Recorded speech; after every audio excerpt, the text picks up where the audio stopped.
Meus irmãos, pela graça de Deus, estamos chegando a mais um estudo. Hoje nós vamos dar continuidade ao texto de 2 Pedro, capítulo 3.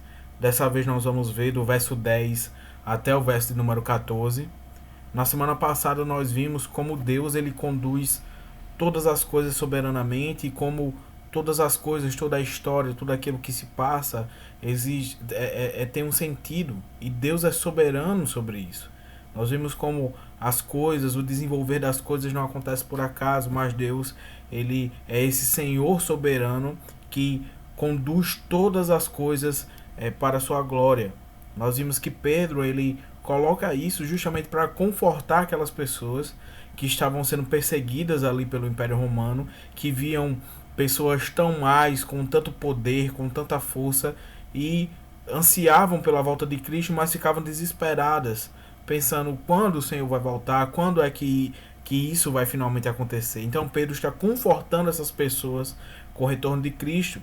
Da mesma forma, no nosso contexto, no qual nós vivemos tempos difíceis, devemos olhar para a graça de Deus que tem nos guardado apesar das circunstâncias e sabemos de que o nosso Deus continua cuidando de nós em todas as coisas e que Ele retornará para nos buscar. Então, nós não podemos olhar para a história, para o desenrolar das coisas, até mesmo para as decisões dos governantes, como se fossem coisas feitas pelo acaso, como se a história não tivesse um controle, como se a história não tivesse uma linha que é guiada pelo próprio Deus. Graças a Deus, aqui em Recife, as igrejas elas já estão retornando para os cultos. Então, no dia de amanhã eu estarei indo cultuar na igreja presbiteriana da Aliança aqui, onde nós vamos quando nós não estamos em Natal. É isso, quando nós não estamos em Natal. E sabemos que os irmãos da igreja presbiteriana de Filipe Camarão e das igrejas de Natal têm ansiado por esse dia. Então, a nossa oração, nosso pedido é que Deus possa nos abençoar também com um retorno, claro, feito de forma responsável das nossas atividades presenciais, no caso, principalmente agora, né, nesse momento do nosso culto. Então, que o Senhor nos abençoe e que nos dê esperança com a sua palavra. Vamos orar, pedir ao nosso Deus que nos abençoe e que nos ilumine. Senhor, Deus eterno, Deus gracioso, nós te damos graças, ó Pai, pela tua palavra que nos dá esperança, Senhor, nos momentos de angústia, nos dá esperança nos momentos de desespero, que nos faz olhar para as circunstâncias e percebermos que há o Senhor Todo-Poderoso, Todo-Sábio, Todo-Bondoso, que está guiando todas as coisas para a glória do seu nome. Nós confiamos na tua vontade, que é boa, perfeita e agradável. Por isso nós te pedimos, Senhor, que continue abençoando a nossa igreja, a igreja presbiteriana de Filipe Camarão, os outros irmãos que nos assistem também, que o Senhor esteja abençoando, ó Pai, com esta palavra, que nos mostra que o Senhor é o Senhor da nossa vida, é o Senhor da história, não apenas dos grandes acontecimentos, mas daquilo que acontece com cada um de nós. Continua, ó Pai, nos abençoando, nos guardando. Dá conforto, Senhor, para aqueles que têm sofrido com essa doença, especialmente. Nós pedimos, ó Pai, pelo nosso estado, o estado do Rio Grande do Norte, que ainda está sofrendo com casos, com muitos casos, que ainda precisa melhorar a sua estrutura para receber os doentes, ó Pai, para também dar uma proteção maior para os profissionais de saúde, Senhor. Tem misericórdia do nosso estado, ó Pai. Dá sabedoria e graça, Senhor, aos governantes do nosso estado, aquelas pessoas que estão à frente dos hospitais, das UPAs. Ó Senhor, continua nos livrando, Senhor. Nós te agradecemos porque durante todo esse período o Senhor guardou a nossa igreja, ó Pai. O Senhor, apesar das circunstâncias, apesar de alguns dos nossos irmãos terem sido infectados, pela graça do Senhor, nenhum caso grave, ninguém que teve necessidades de cuidados médicos maiores, porque o Senhor esteve com o teu povo. Continua, ó Pai, nos guardando. Continua guardando também aqueles que são do teu povo e que estão nesse momento nas UTIs e que estão nesse momento internados. Continua trazendo recuperação, continua trazendo conforto com Teu Espírito Santo, Senhor. Ó Pai, nos abençoa nesse momento com a Tua palavra. Nos ilumina com Teu Espírito Santo, é isso que nós te pedimos. Em nome de Jesus. Amém. Então, meus irmãos, como foi dito, 2 Pedro, capítulo 3, versos 10 a 14. Diz assim... Na verdade, para que fique mais claro, eu vou ler a partir do verso 8, certo? Mas nós vamos nos deter dos versos 10 até o verso 14. Que diz assim: Há, todavia, uma coisa, amados, que não deveis esquecer, que para o Senhor um dia é como 1000 anos, e 1000 anos como um dia.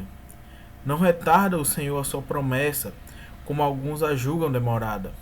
Pelo contrário, ele é longânimo para convosco, não querendo que nenhum pereça, senão que todos cheguem ao arrependimento. Virá, entretanto, como ladrão o dia do Senhor, no qual os céus passarão com um estrepitoso estrondo, e os elementos se desfarão abrasados. A terra e as obras que nela existem serão atingidas, visto que todas essas coisas hão de ser assim desfeitas. Deveis ser tais como os que vivem em santo procedimento e piedade, esperando e apressando a vinda de Deus, por causa do qual os céus incendiados serão desfeitos e os elementos abrasados se derreterão. Nós, porém, segundo a sua promessa, esperamos novos céus e nova terra, nos quais habita a justiça. Amém. Então, meus irmãos, nós vemos que Pedro aqui ele está tratando da segunda vinda de Cristo e do fim dos tempos, desde o verso 16 do capítulo 1. O argumento de Pedro é justamente de que a história da humanidade ela está sendo conduzida por Deus rumo à bendita esperança cristã, o retorno e o julgamento de Cristo. A incerteza e a dúvida são sentimentos dominantes no nosso tempo.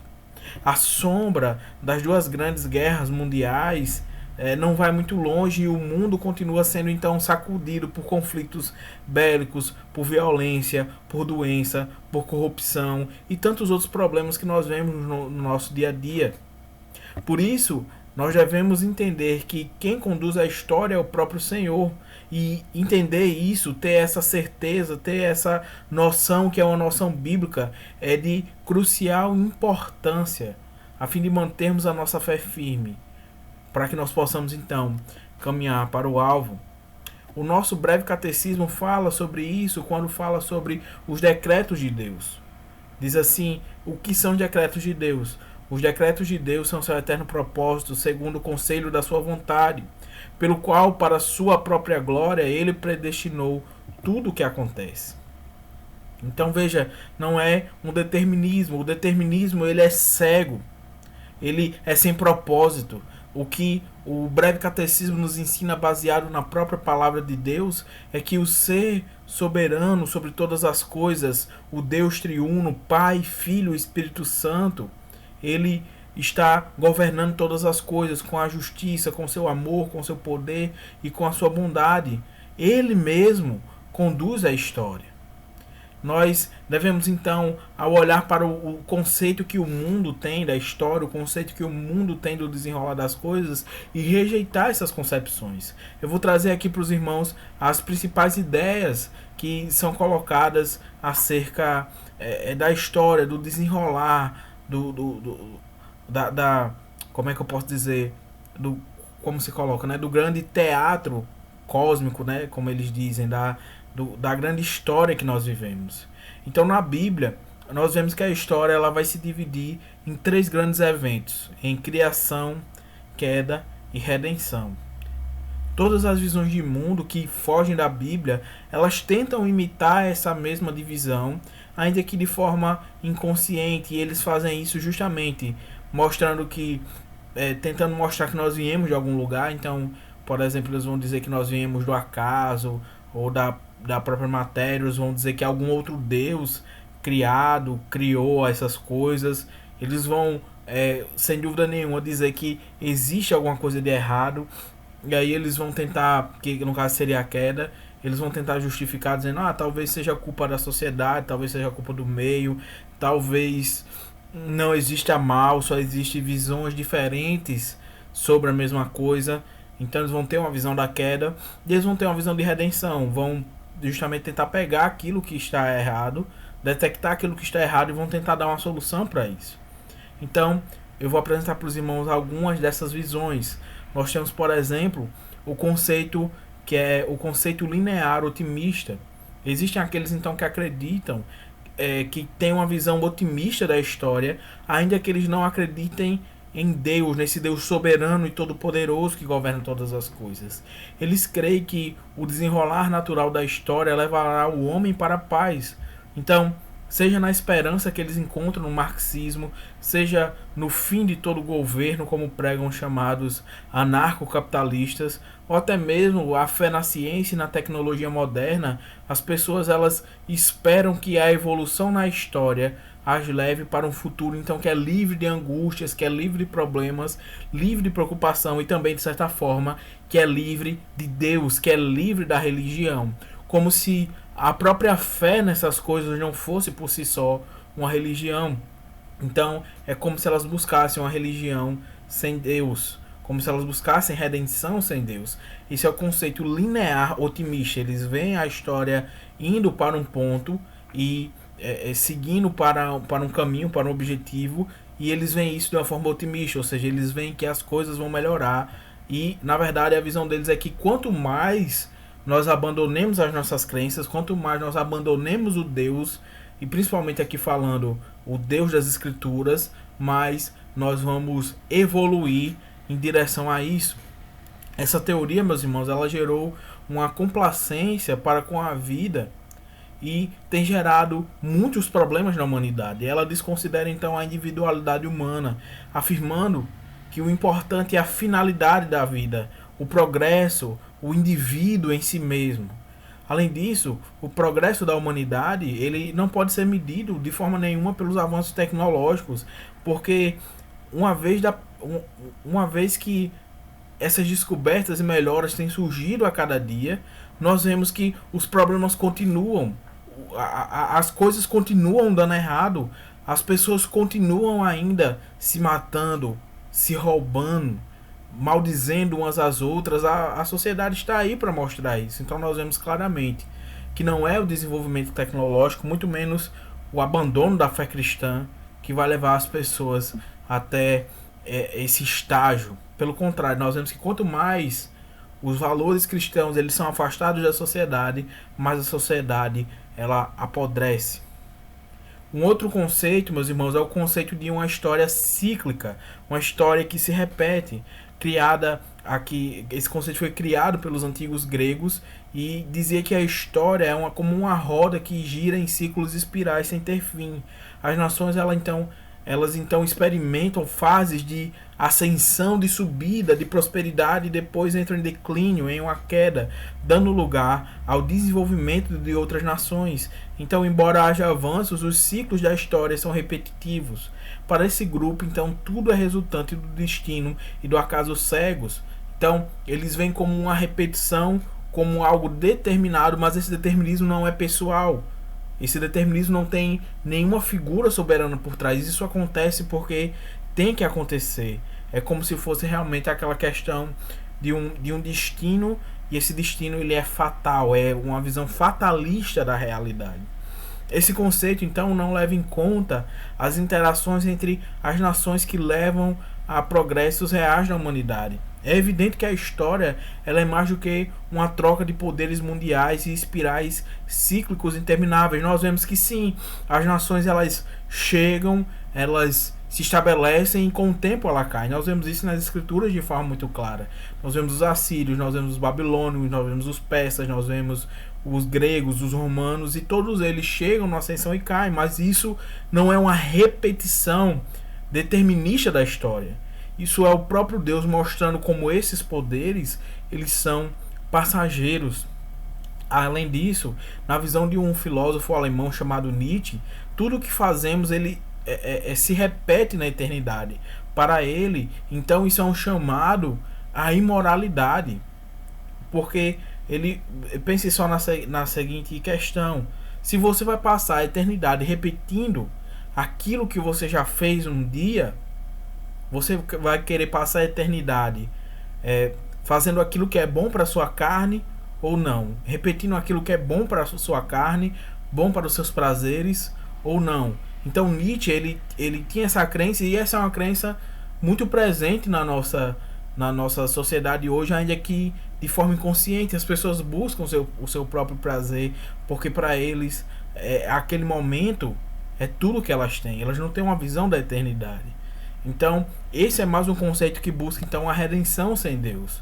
Além disso, nós temos um conceito que é o conceito linear pessimista, baseado então na segunda lei da termodinâmica. Ele afirma que a história ele terá um fim, mas em qual sentido? No sentido de que o mundo ele é uma espécie de máquina, o universo ele é uma espécie de máquina, como se fosse um relógio, e assim como um relógio, um dia ele para de funcionar, o mundo, o universo ele vai parar de funcionar. Então nós vemos que o universo, o planeta estão se cansando, e um dia isso chegará ao fim, a vida se tornará insustentável. Então a história da humanidade passará na Terra como passou a história de outros animais que ficaram extintos.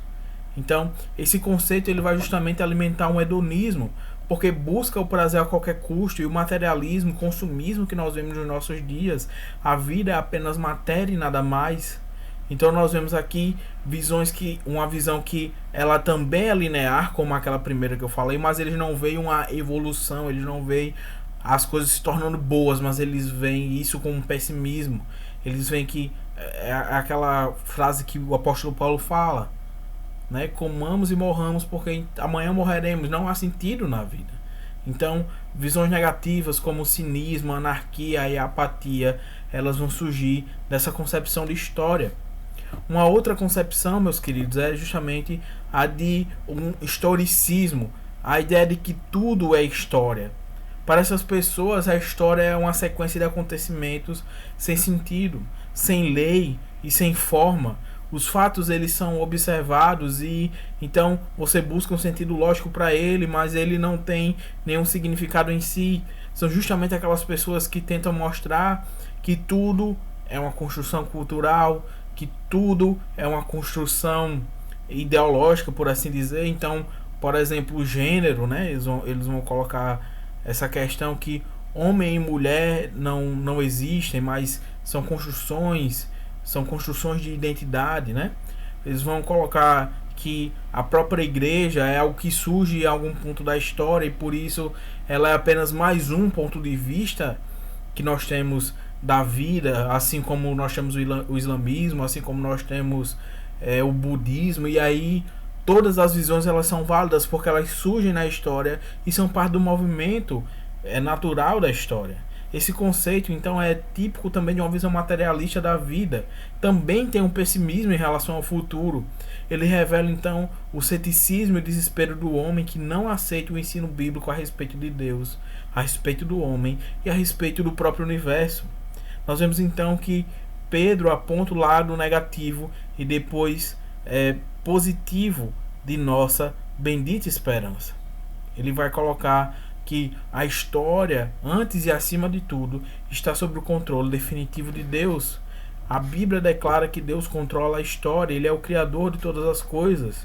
Gênesis capítulo 1, verso 1 é o início da história, como nós conhecemos. Vemos também Isaías capítulo 40, verso 5, que diz: Eis que as nações são consideradas por ele como um pingo que cai de um balde, como um grão de pó na balança. As ilhas são como o pó fino que se levanta. Então veja que Deus ele não é alguém que se apequena diante da história, mas Deus ele é aquele que vê todas as nações, e as nações para ele são como nada, como um pingo, como diz aqui o próprio Isaías. O Salmo 2, no verso 7, ainda diz o seguinte: Eu proclamarei o decreto do Senhor, Ele me disse. Isso aqui é um salmo messiânico, é um salmo que fala a respeito de Cristo. Aqui é Deus declarando ao seu Filho isso: Tu és o meu filho, eu hoje te gerei. Pede-me e eu te darei as nações por herança, e as extremidades da terra por tua possessão.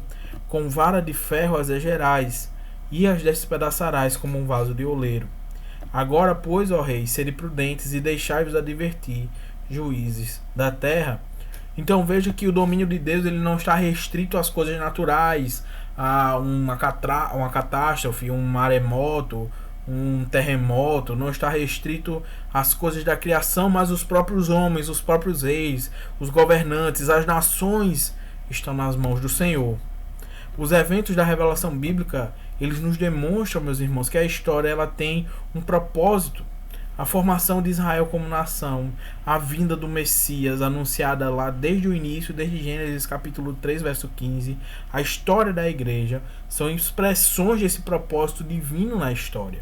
Por essa razão é evidente que o mundo, as suas teorias e suas filosofias estão completamente desnorteados e completamente frustrados, porque eles querem entender a realidade que Deus criou sem o Deus Criador.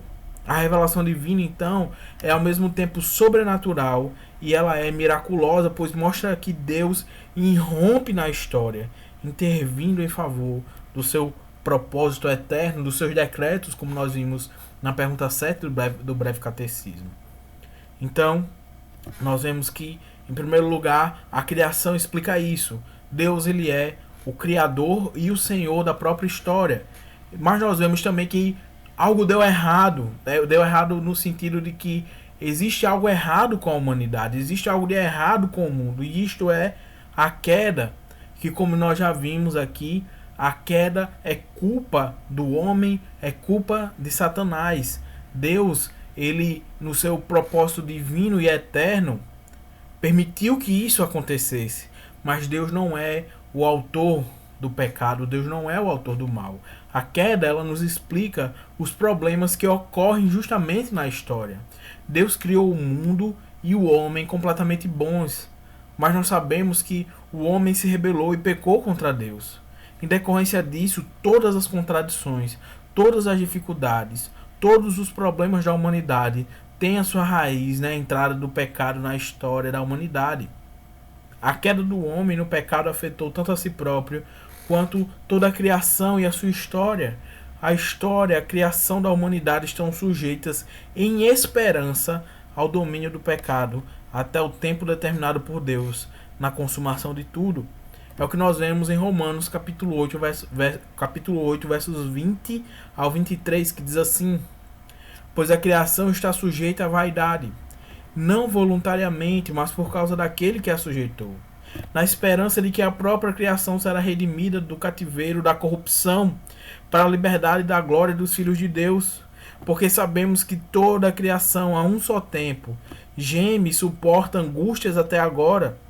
E não somente ela, mas também nós, que temos as primícias do Espírito, e igualmente gememos em nosso íntimo, aguardando a adoção de filhos, a redenção do nosso corpo. Porque na esperança fomos salvos. Ora, a esperança que se vê não é esperança, pois o que alguém vê, como espera? Mas se esperamos o que não vemos, com paciência nós aguardamos. A criação inteira, assim como nós, aguardamos esse renovo que virá do Senhor, meus irmãos. E todas as vezes que o homem, vivendo no pecado, ele tentou tomar para si o controle da história, Deus interveio, despedaçou essa intenção. Nós vemos isso muito claro logo no começo da criação. Nós vemos ali na própria queda, em Gênesis capítulo 3. Nós vemos logo em seguida no dilúvio, quando a violência se espalha na terra. Depois na Torre de Babel, quando eles tentam criar uma independência de Deus, formar uma torre que chegasse até os céus. E eles usam os tijolos e eles cobrem com betume, com um material impermeável, justamente pensando já, se tiver outro dilúvio, a nossa torre não será derrubada. E Deus, ele vai ali e gera uma confusão na Torre de Babel e as pessoas se espalham. Nós vemos o juízo de Sodoma e Gomorra, e toda a escritura vai tratar disso, de como Deus traz juízo sobre o pecado do homem e como o final de todas as coisas será a bênção eterna da salvação dos eleitos de Deus e a danação eterna daqueles que negaram o nome do Senhor. Sempre que a humanidade ela tenta ir avante sem Deus, Deus permite que o faça até certo ponto. É por isso que a história, quando ela é vista sem Deus, ela é contraditória, porque nunca há progresso ininterrupto. Não há independência total de Deus. O Senhor intervém, ele age na sua criação. A redenção, então, meus irmãos, é o fim da história bíblica, ela é a nossa salvação. A Bíblia não é a história do mundo no sentido que ela vai mostrar tudo em todas as épocas, mas ela é a história da salvação do povo de Deus, da ação de Deus no mundo. A criação, a queda e a redenção são episódios fundamentais dessa história salvífica de Deus. Nós vemos também, então, que na história, a partir de uma perspectiva cristã, olhando para esses passos de criação, queda e redenção, de que a nossa história, ela é a visão de história bíblica, a visão de história segundo o próprio Deus, é de uma visão linear, que vai chegar, que partiu de um ponto, vai chegar até um determinado ponto, e tudo isso está sob o controle de Deus. Então nós vemos que haverá uma última e final consumação. O plano de Deus foi iniciado, está em andamento e alcançará o seu clímax na consumação de tudo. No tempo presente, Deus está chamando o seu povo. A volta de Cristo trará o juízo final, quando o pecado, o mal e tudo que pertence a essa esfera pecaminosa, essa esfera maligna, que não faziam parte da criação, serão destruídos. Nós vemos que existe uma parte da história que se chama justamente consumação dos séculos, que o Senhor Jesus diz lá em Mateus 18, ele diz que virá para buscar a sua igreja. Então a criação, a terra e o mundo como conhecemos hoje serão destruídos e serão renovados. Essa é a mensagem claríssima que Pedro coloca aqui no verso de número 10. Deus, ele remodelará o mundo no novo céu e numa nova terra. Os que são cristãos estarão nele para a sua habitação eterna com Deus. Seus corpos serão então glorificados a fim de desfrutarem do seu estado final, estando com Cristo, na vida eterna que lhes foi prometida. E aqueles que negaram ao nome do Senhor, segundo a própria revelação bíblica, esses estarão na chamada segunda morte, que não é uma aniquilação, que não é um sono, mas é passar a eternidade com um corpo que não é consumido, sofrendo. Então, meus irmãos, ao olhar para a palavra de Deus, nós devemos aguardar esperançosos a vinda do Senhor, vivendo uma vida que ela é irrepreensível, uma vida de santificação. Não é uma vida que busca essa santificação para alcançar uma vida eterna, como acontece em todas as outras religiões. Mas é uma vida de gratidão, é uma vida de amor. Porque já alcançamos a salvação em Deus pela fé, pela graça. Nós vemos então que não há esperança para os ímpios, porque para os ímpios eles não podem esperar nada além do juízo e a destruição de Deus sobre si. Fora de Cristo, meus irmãos, não existe esperança. Quem amar mais o mundo do que a Deus passará com ele. Passará com a eternidade com ele na sua ira. Nós, porém, aguardamos novo céu e nova terra, nos quais habitam a justiça. Temos ficado então tão preocupados às vezes com a vida aqui na terra que nós temos esquecido da vida e da glória que está por vir. Às vezes fala-se então em introduzir o reino de Deus na terra de uma forma que as pessoas perdem a vista na glória eterna com Cristo. O que Deus tem preparado para os seus, o coração do homem não pode penetrar, porque as coisas de Deus são eternas, as coisas desse mundo são passageiras. As coisas de Deus são sublimes, são indestrutíveis, são incorruptíveis. As coisas desse mundo são corruptíveis, são passageiras. Devemos então pesar e observar bem as palavras de Apocalipse 21 e contrastá-las com Gênesis capítulo 1 a 3. Gênesis fala da criação, Apocalipse fala da nova criação. Gênesis fala da lua, do sol e as estrelas sendo trazido à existência, ou haja luz.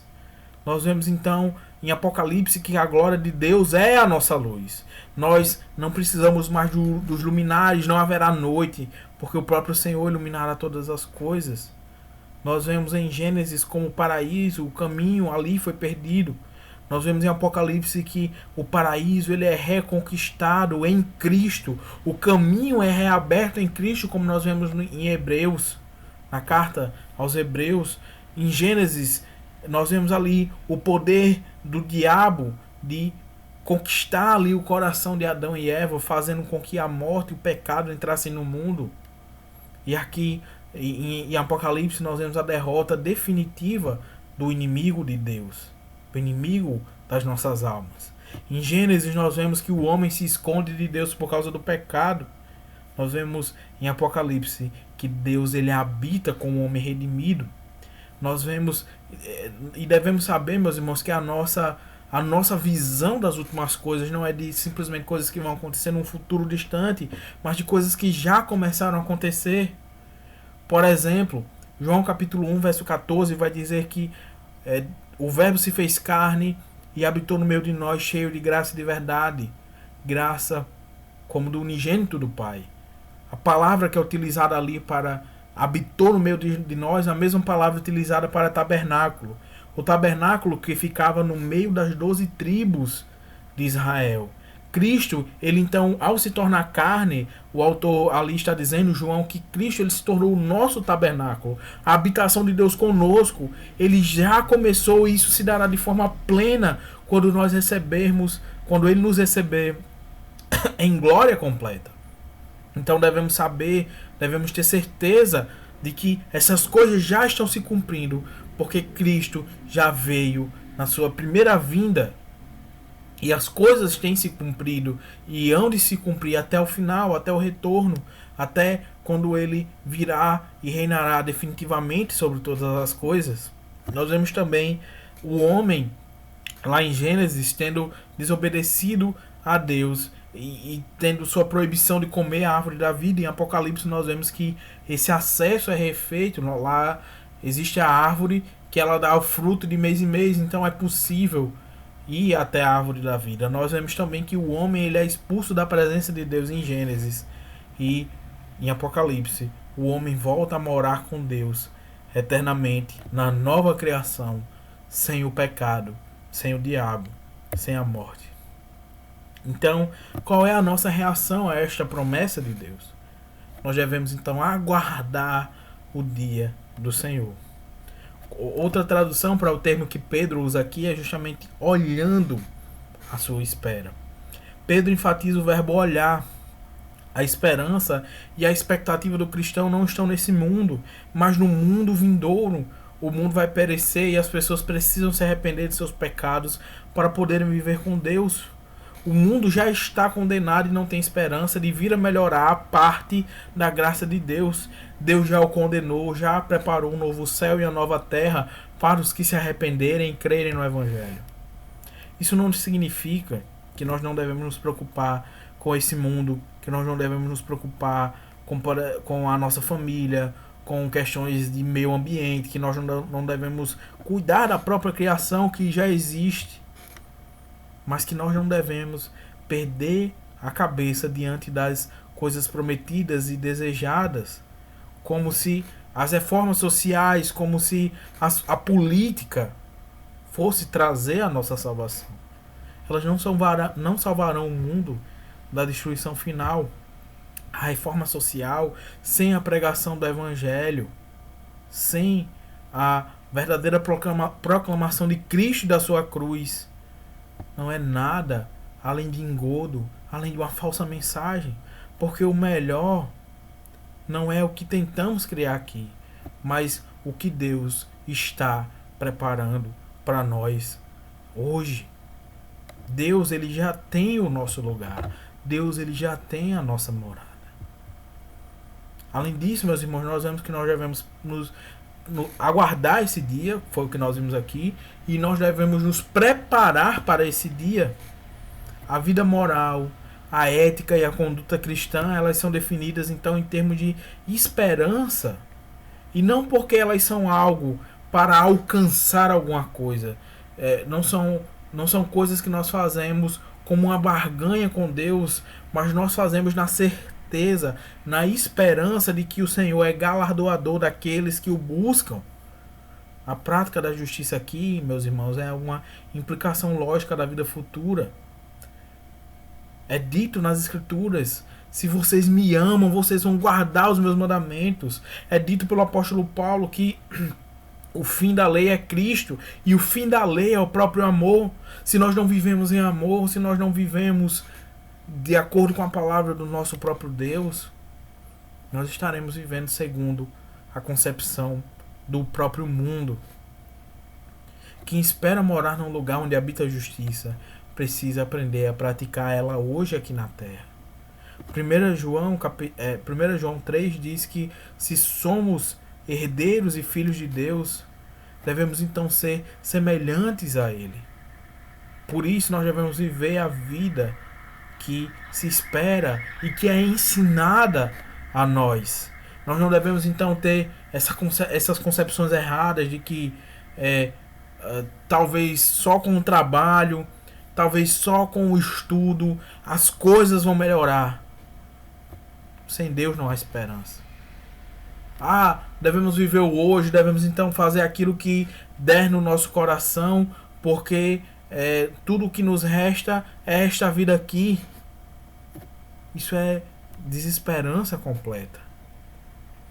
Mas quando nós esperamos no Senhor, nós sabemos que apesar de todo o sofrimento, nós vamos chegar naquele dia. E como diz o hino, Rude Cruz, ao invés de uma cruz, a coroa o Senhor nos dará. Como disse o apóstolo Paulo: eu sei em quem tenho crido e estou bem certo que Ele é poderoso para guardar o meu tesouro, aquilo que está guardado, entesourado, reservado, até o dia final. Ainda, meus irmãos, diante disso, o cristão, então, ele deve viver à luz do ensino bíblico. Tem um autor chamado Michael Horton que ele diz o seguinte: visto que Deus, ele é o autor da realidade, é a sua interpretação que nós devemos buscar.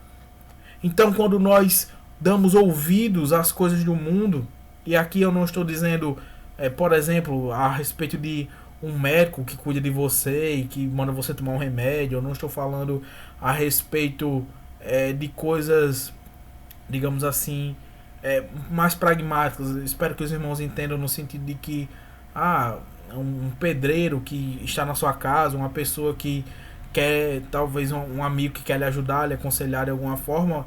O que eu estou falando aqui mais especificamente é que as nossas certezas, aquilo que é a nossa fé, não pode estar baseada nas crenças do mundo. Aquilo que nós vivemos, aquilo que nós fazemos, quem nós somos, essas definições não somos nós mesmos que damos. Não é o mundo que dá. É o Senhor que nos criou, que fez os céus e a terra.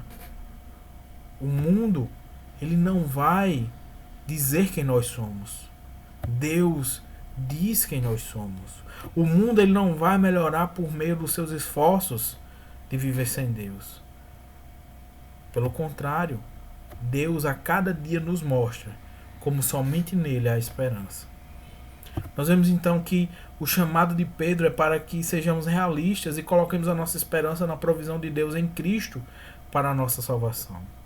Devemos seguir na história como quem anda na escuridão em direção ao nascer do sol. Como uma pessoa que ela não está perdida, mas ela, apesar de estar escuro, ela sabe para onde ela está indo. Não no sentido contrário, indo cada vez mais para dentro da escuridão. O cristão, ele não prende a sua esperança nesse mundo, mas no mundo por vir, na nossa bendita esperança. A nossa herança em Cristo. O mundo, o diabo e o mal jamais poderão nos despojar, nos retirar dessa herança, porque nós somos filhos de Deus e herdeiros de Cristo. Que o Senhor seja louvado. E a minha esperança, meus irmãos, é que vocês também se confortem nessa esperança nesses dias. Que o Senhor possa abreviar esses dias e que logo em breve estejamos reunidos para cultuar o nome do Senhor. O Senhor abençoe a cada um de vocês.